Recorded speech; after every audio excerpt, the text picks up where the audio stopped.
know, I have been involved in the Heritage Seafood Project now for a couple of years. And that's been about trying to change Cortez's business model from a commodity-based model where they're selling everything on the spot market to a value-added based model. And the perfect example of that is the Bottarga, what we've done with the Bottarga. And most of you know about that. We're getting it, starting to get in all 3 restaurants. We've been doing a lot of it at the Sandbar. And Bottarga is our #1 export out of the oldest continual fishing village in the state of Florida, which is Cortez. Bottarga is the #1 export by far. They export about 1 million pounds, and it goes to 2 places primarily. Gets put in 40,000-pound containers and gets shipped overseas to Sardinia, where it services all of Europe as Bottarga, or Taiwan, where it services all of Asia as Karasumi. Same product. What you do is, and we do it right here from the fresh state, they have to do it all from the frozen state because they're sending it half. Our prized roe, they want our roe because our roe is, if not the best, some of the best roe in the world. It's West Coast, sandy bottom, clean, you are what you eat, not muddy on bay bottoms or river bottoms roe. And so they prize it literally more than we do. It goes over at $6 to $15 a pound, depending on the size of the embryonic sac. The bigger the roe sac, the more it goes for. It loses 20% of its weight when they cure it just on a cool, dry day in the sun, and with using just kosher salt to leach the liquids out. And then it goes from $6 to $15 a pound, losing 20% of its weight, to $100 a pound, and comes back here and gets sold all around the world as a real high-end gourmet product. They shave it like a truffle.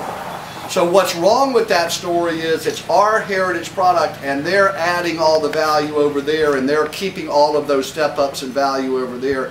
And so what we've done with the Anna Maria Seafood Company and the Bottarga Project is to make a couple of thousand pounds a year, knowing the fishermen, making it from a fresh supply, which they can't do, and showing that you can do this here. Now, we're at 2,000 pounds. We want to be at 200,000 pounds and tell them to come buy it from us instead of us buying it from them.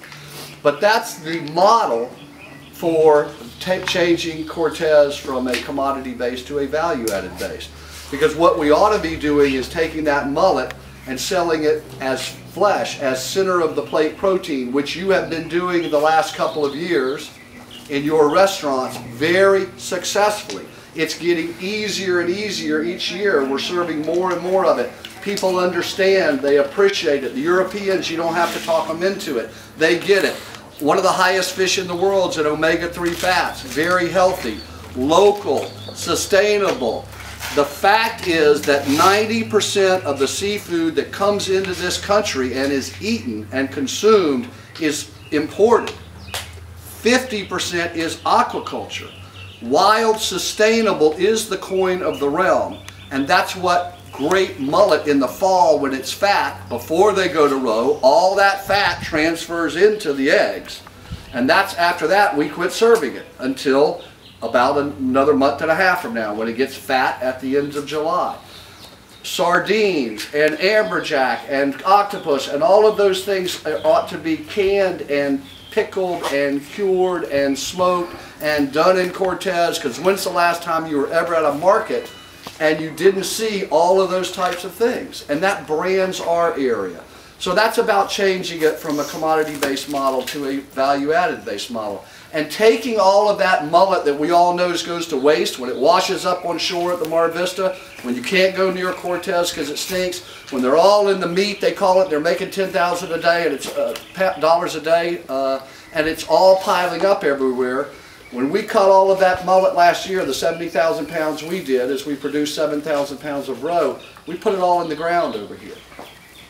We want to take all of that, just like we want to take the stuff from our restaurants, and we want the culture of our restaurant to be such, and this is very important, this is where I want to move to, that if you don't care enough to utilize 3 trash cans for our refuse, which cost us a lot of money, right?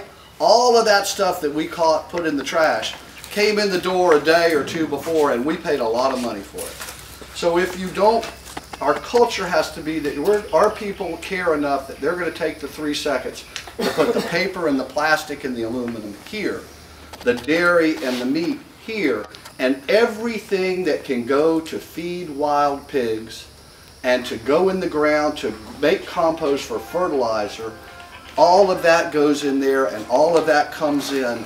And that's about starting to kind of close the circle, this loop that we've got.